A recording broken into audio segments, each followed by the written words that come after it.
Había sido partícipe de un arriesgado altercado y mientras combatíamos contra el enemigo, fui atacado por alguien que aprovechó las circunstancias para asestarme un cruel golpe. Cuando recobré la consciencia me hallaba solo, tumbado bajo un frondoso árbol, rodeado por un bosque sombrío cuyos habitantes de madera apenas dejaban pasar la luz del sol. Un fuerte dolor se hospedaba en mi testa y otro del mismo grado se alojaba en mi costado derecho. Me sentía débil y aturdido, apenas podía moverme. Notaba como un manantial bermellón brotaba de mi segunda herida y con las pocas fuerzas que me quedaban, trataba de quitarme la armadura, tarea que me resultaba imposible, pues era imprescindible la ayuda de mi escudero para desprenderme de ella. Con mis manos, envueltas en férreos guanteletes, procuraba una y otra vez sin posibilidad alguna, desatar las correas que sujetaban con fuerza el peto acorazado y tras varios intentos, comprendí que había sido víctima de un cruel infortunio y que todo esfuerzo iba a resultar infructuoso encontrándome en esas condiciones.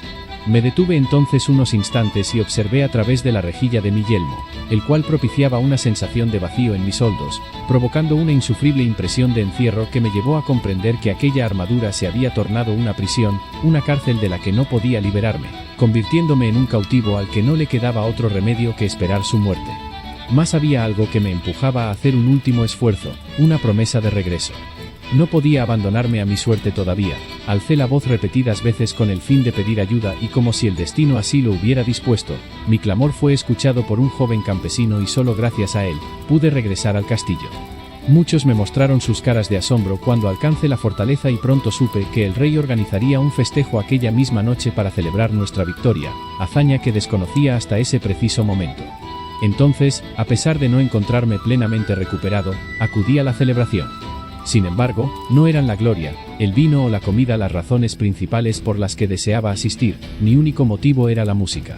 En cuanto alcance el salón, donde se habla dispuesto todo lo necesario para el banquete que nos dedicaba el rey, me dejé envolver por la dulce melodía que resonaba dentro de aquellos muros, cuyo origen se encontraba en las cuerdas de un antiguo laúd.